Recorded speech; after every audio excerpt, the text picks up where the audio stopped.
Hey everyone, this is Cardfight bringing you another standard match. Today we have another meta match.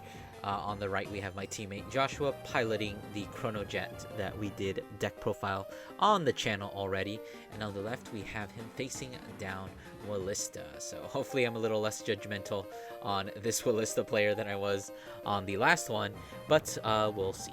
We do actually see the Wilista going for a bit of a rush here, calling down double Elvira, swinging at the Vanguard, hitting into a defensive, but thankfully hitting a heal trigger of their own, allowing us to break through and deal that 2 damage. So now this is definitely a bit of a risky play, considering we're leaving 2 Elviras out onto the board that can easily be attacked into, and Chronojet is a deck that is definitely no stranger to rushing itself, so there is the possibility that we do lose out on both these Elviras. As we see a GG coming on down, the Chronojet swing at the Vanguard with a Zargon, going to be blocked with a 1 to pass, but unfortunately that is something that you really should never ever do, because we do see a critical trigger coming on down, breaking through the shield, and then Zargon activating its skill anyway, putting 2 cards in soul.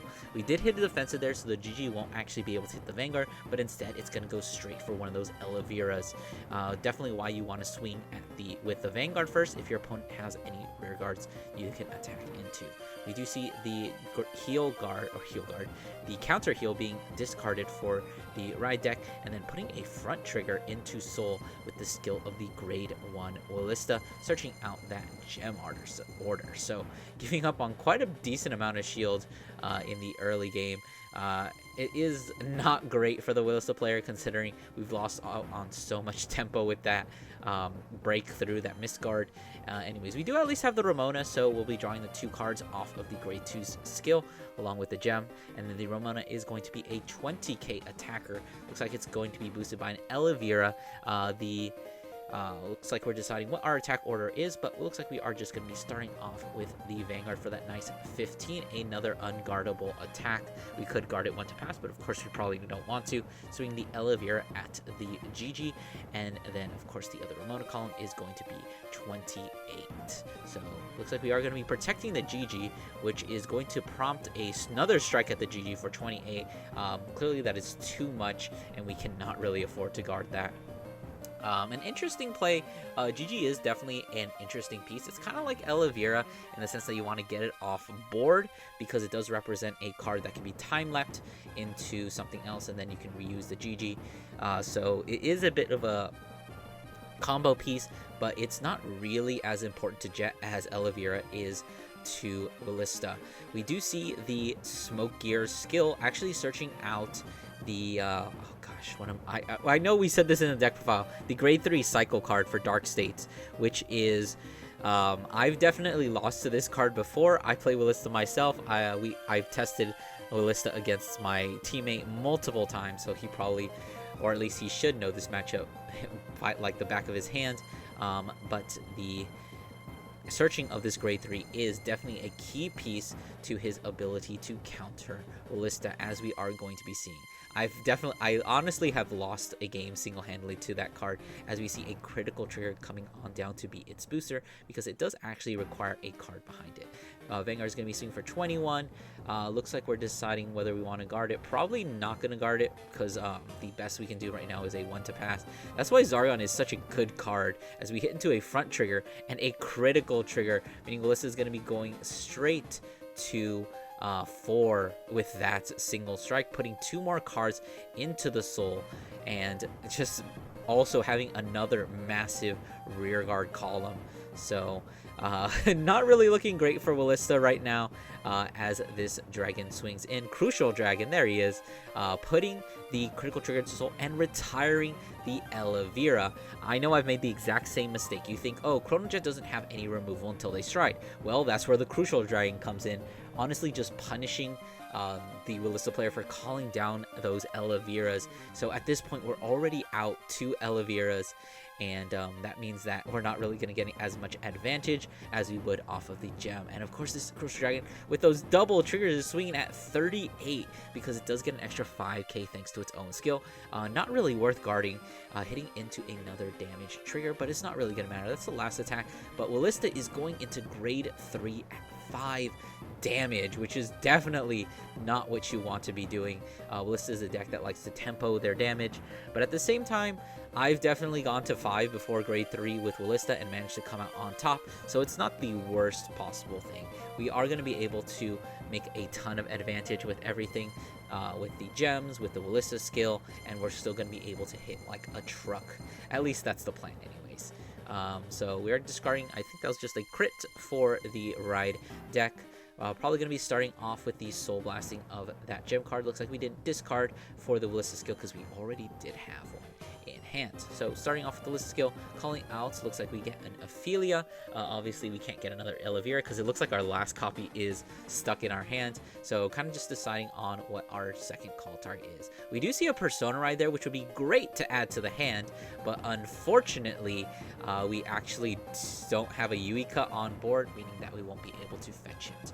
So we do call the Ophelia, calling it to the other column. Of course, we can't only do 4 attacks this turn, as we call the Elevira to the center. Oh, but it looks like we're going to choose to call it over the Ramona.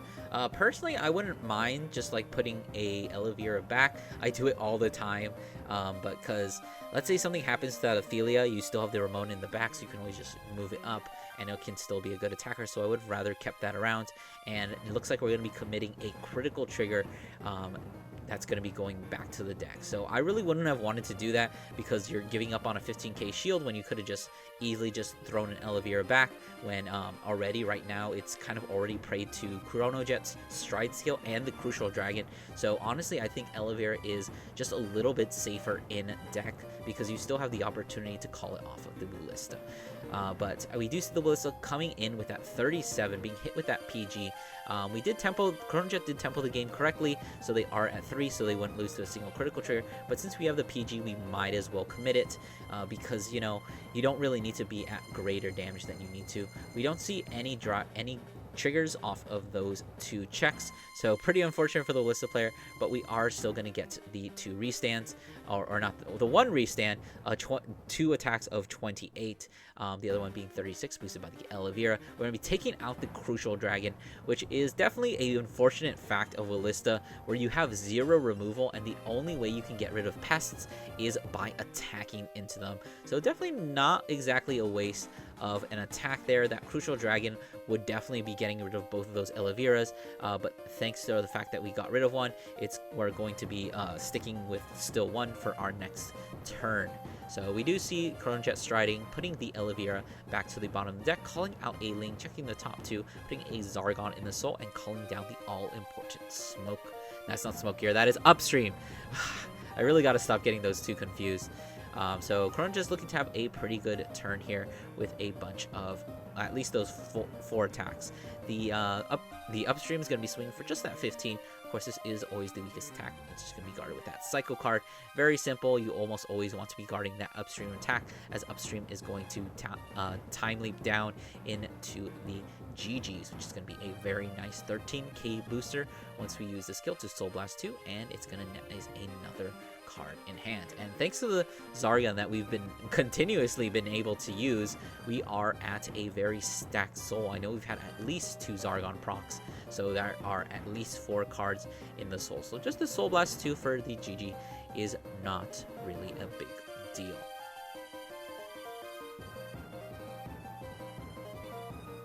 So there we go with the Soul Blast, drawing the card, getting an extra 5k.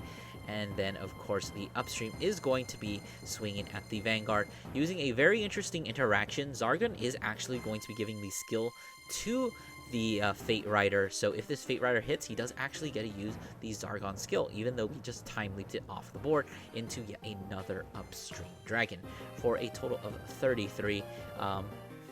We obviously have to PG this because we are at 5 damage, so calling out the Upstream, and I believe, did we use the PG already? Or am I mistaken? But looks like the Fate Rider power, the extra 5k, is actually going to be going to the Ling, which makes a lot of sense considering we're almost trying to close things out this turn. Our opponent is at 5, and we just want to make our our attacks hit for as strong as they possibly can. So just by giving that extra 5k, that Ling is already hitting for 18, which is a good number. But once it gets another booster behind it, it's going to hit for 26, which is a 15k guard. Not too much of a difference because 18 and 26 are probably going to be guarded with both 15, as we do see the PG coming down for the Fate Rider. Of course, you almost always just PG any G units that attack. Drive checking, a triple drive of nothing, a triple blank, as this upstream dragon is going to be attacking. 15 plus the extra 5k from the crest along with the GG's boost is going to make a clean 33. And looks like we are going to have to, obviously we're going to have to guard this, but we only have 3 cards in hand, so we're going to need at least 25k shield for this attack, and then we're also going to need another 15 for the Ling attack. So we do actually see Evergreen Transfer coming out here, Soul Blasting the 1, and then of course giving us that perfect Magic 25 that we are going to need to block that attack. Personally, I'm not a huge fan of Transfer in Wilista. I feel like I'm always running out of soul, but that's probably just because I play Yuika in the deck, and that's where most of my extra soul ends up going to. Other than that, you really don't have too many soul issues. But we do see the OT being used to guard this 15k guard. We probably didn't have anything else. That was probably our only option. So deeply unfortunate that the OT had to go to waste like that. But, you know, it is what it is. You do what you have to do in order to survive. We already see the Chronojet with a decently sized hand. If Wilista is going to win this, it has to be here and now. Unfortunately, we don't have a Persona Ride. So our options for actually closing things out, as Jet only has, it looks like 6 cards in hand. So not a huge hand, but still definitely enough to withstand a Wilista turn that does not have a Persona Ride. So using the Wilista skill, we do actually see a Psycho card and that Persona Ride that we were looking for, hoping to draw into.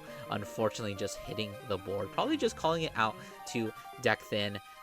The Ophelia is obviously going to be making a much better attacker, as it looks like we're going to be committing that heal, which must have been the last card in hand, which is why we had to guard with that OT, although choosing actually not to, which is definitely makes sense.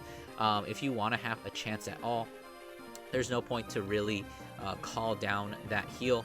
Maybe you drive check into a heal trigger, maybe you have a chance to live, but who knows. This 21 is going to be swing, blocked by 2 5Ks. Well, it's to only swing for a 28 because we actually did not activate a gem order. The gem order, I should suppose I should say. Almost putting the Psycho card in first, a drive checking into 2 Psycho cards. Definitely a very risky play from Chronojet.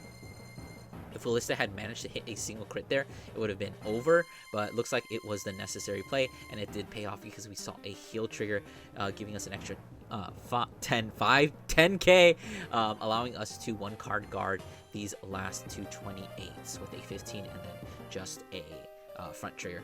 And we do actually see we have enough cards to stride, discarding the Lemaine and then actually using its skill, because do remember that stride step is part of the ride phase. So if you discard the Psycho cards for the cost of your stride, you do actually get to proc their skills.